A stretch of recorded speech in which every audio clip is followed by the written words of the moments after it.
Greetings and welcome to episode 2 of the Threads of Resilience podcast, where we will be discussing today balancing your life as a parent with your, very whimsical life as a creative. Whimsical is a very broad term. Yes, whimsical is a very broad term. And it has taken me a while to come back with episode 2. We started with episode 1 about a month ago. And then now we are here on episode 2. I think it's almost 2 months later, in fact. And it was very difficult for me to even start thinking about this episode. And I think eventually I just came on and decided, let me be a little bit honest and, well, not just a little bit, a whole lot honest and sincere, because I had to start off with being honest and sincere with myself. I really wanted to kind of delve into things like my daily routine, how I manage the girls. So if you don't know, I have 3 amazing daughters. I'm pretty much a full-time mother, but I am also a creative. And look, we have to make sure that these bills are paid. So, in getting my bills paid and in being a creative as well as being a mother, means that my life is a very interesting and intricate balance. And I am very convinced that I'm not on my own, especially if you are a creative within a country like South Africa that barely recognizes creative talent nor has a very viable infrastructure. So really, a lot of the time, we are actually literally creating nothing from something. We are not just creatives, we are creators, and a lot of the time, especially if you are also taking the route of entrepreneurship, things can get extremely rocky. So I think in reflecting on my journey, of parenthood, I actually introspected and realized, there's no formula here. I have no solutions. I have no daily routines. I have absolutely nothing because you know what? I am winging it and I am doing the best that I can with what I have. And that is really not an easy place to land, especially when you have children, because you honestly do want to give them the ultimate best, and you want to make sure that they have everything that, they need. So, while I was just, thinking about this video and then I put it aside and then I was like, okay, gosh, what? I came across a very interesting video that I always butcher his name, ne? He's a hip hop journalist. His name is Taure. Okay, I will hopefully write it on the screen. Taure. I think it is like my tongue. So he was talking about Lauryn Hill.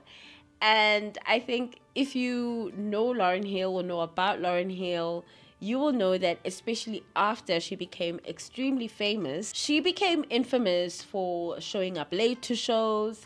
She became infamous for, I guess, conducting herself in a certain way, in certain setups that I think people did not expect, right?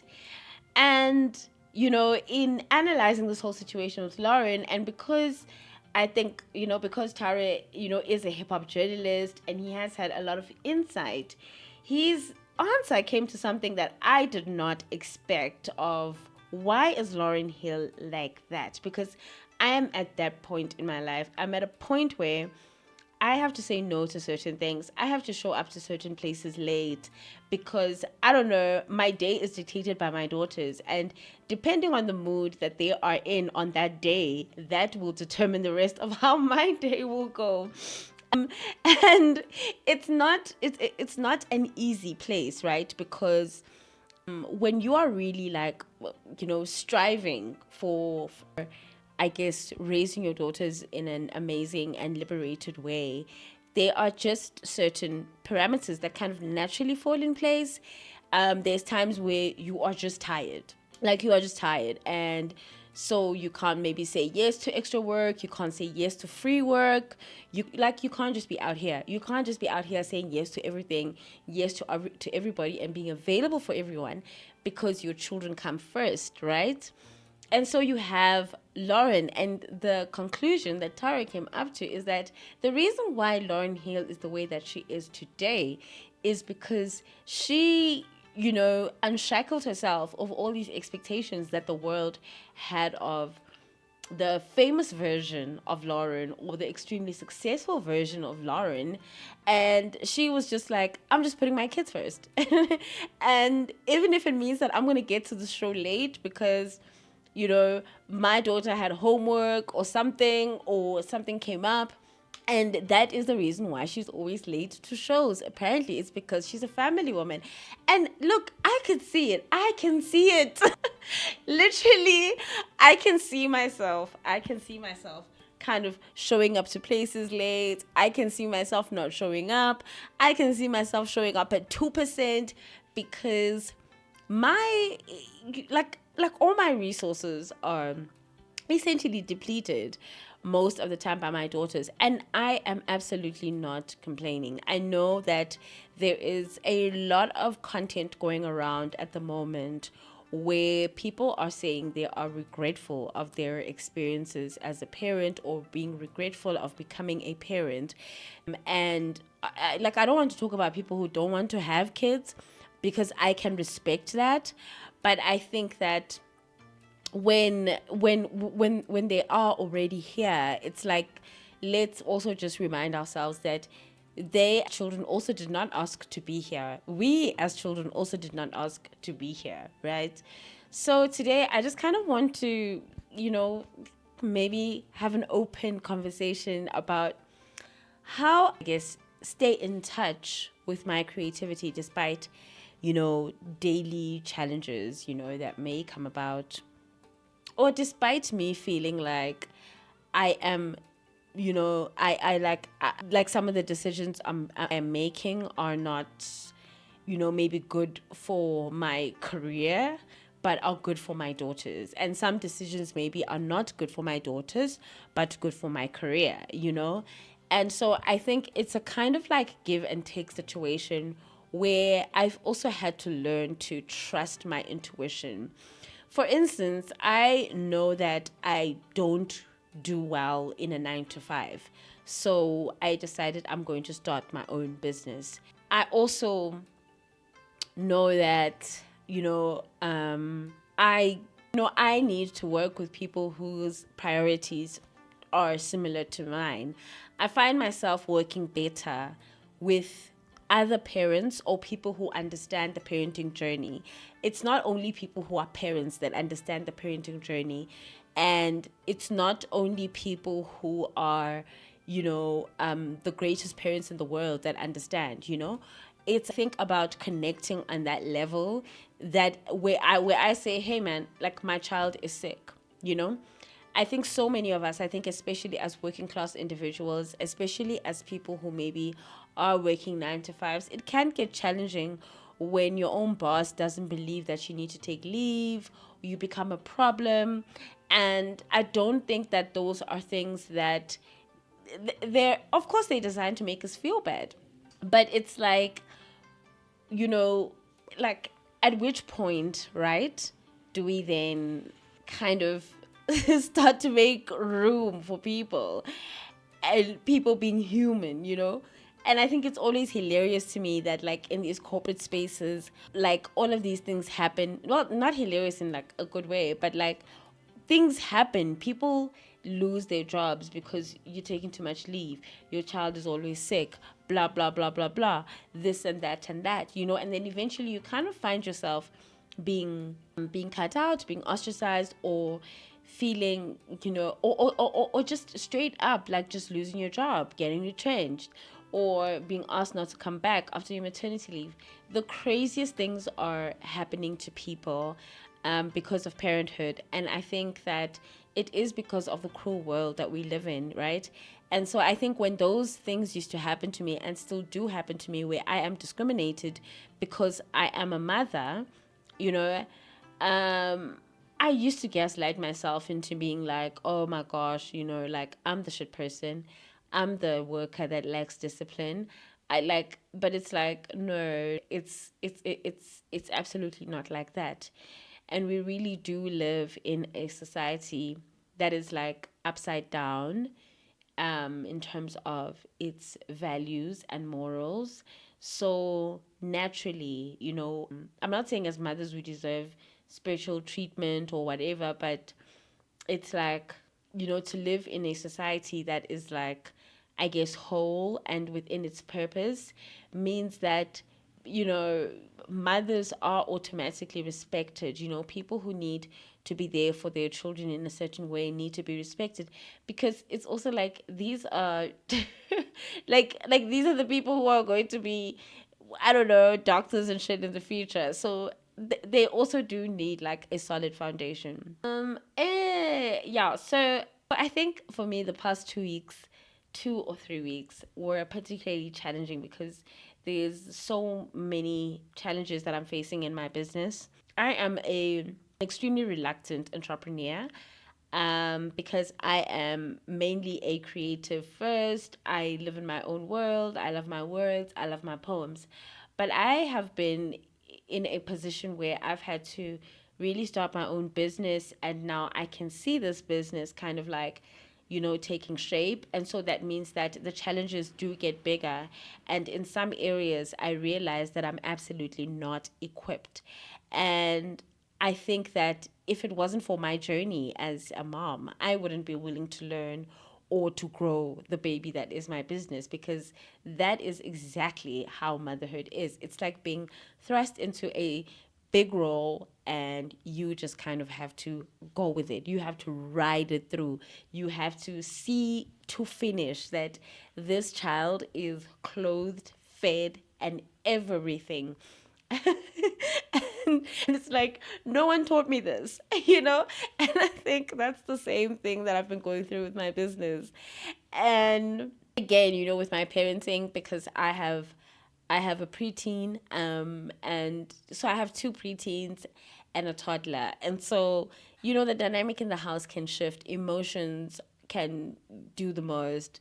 I've even noticed that, with my oldest preteen, she's throwing a lot of tantrums lately. I don't want to talk about her stuff online. She will definitely get mad at me. But what I'm saying is, like, um, those things that they exhaust you. Tantrums exhaust you. Your child needing you, wanting your attention. You need to help out with homework. You need to cook. You need to clean. You need to do washing. There is so many things to do. So, in conclusion, I want to say that what has really, I think, been consistent in my journey is one, community, my village, having people that I can ask for help, having people I can lean on and talk to, having people who can support me, and in many different ways, as well as the journey of co parenting. I don't want to talk too much about co parenting, but I think everybody needs to take their part of the responsibility. And if so, it happens that the person can't or is refusing to, then the first factor, community, is what matters the most. And I think really for me, the third thing is always acceptance and surrender. If this day is not going the way that I want it to go, I need to accept it and I need to surrender. And rest. Rest is so important, because I think that is what to me, that's the main thing that I need to surrender to, is resting, taking a nap when I need to take a nap, getting in bed. Luckily, my toddler gets me to bed a bit early. She insists on like sleeping next to me in my bed. So sometimes I'll even be like, baby, I'm still working. And then she'll be like, it's bedtime, mommy. Let's go to bed. And then when we get to bed, maybe I'll have like my phone on. And then she's going to be like, Mommy, put your phone away. The other day, she literally took it and then she put it in the cupboard and she said, let's sleep. She was doing a me because that's me. That's me to the big girls. So, so I also think sometimes because I also think there's also a inner child in us that would like to be taken care of. And one of the ways to take care of that inner child is through actually sometimes playing, just frolicking, having that fun.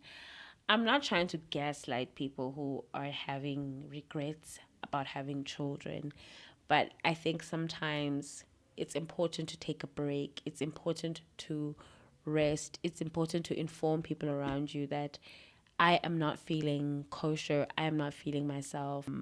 I think I don't know. There's a lot that I'm going through without you having to get to a point where you are now really expressing this regret to children, because so many of us have once been that child that has been told that you were not wanted, or I regret having you. There's many people with those kinds of wounds, and to perpetuate those wounds to our children is something else. So, yeah, I know it's not easy, especially when bills are due, things are happening, and life is lifing. But I think that, it's easier for me to get things done. I get things done faster when I've rested. I get things done faster when I'm taking care of myself and I'm drinking water and doing the best I can, moving, exercising, and really getting out of my shell as well. I find like a little bit of like just shooting my nerves with, a random idea and putting this idea out there and putting the idea together. It does wonders for me. So I hope that was helpful. And I hope episode 2 of Threads of Resilience was fun. And I hope you like my halo. it's, it's a broken ring light. I just thought, you know what? I'm going to try to be more consistent about this. And maybe it'll please the algorithm, and maybe you'll subscribe, maybe you will hit the like, maybe you'll comment. That's like so freaking like that never fails to be weird to me. Yes, and then I don't know, the next episode we'll see what we talk about. I have a lot of things on my mind. I have a lot of things that have just been, gathering mold in my head. So I will do my best to be more consistent. So thank you for listening to my rambles. And if you're a parent, or if you have any questions for me as a parent, let me know that. If, how do you balance your day as a creative mother, especially? We're not talking to the dads here, okay? We're talking to the mothers. We're talking, okay, or birthing persons.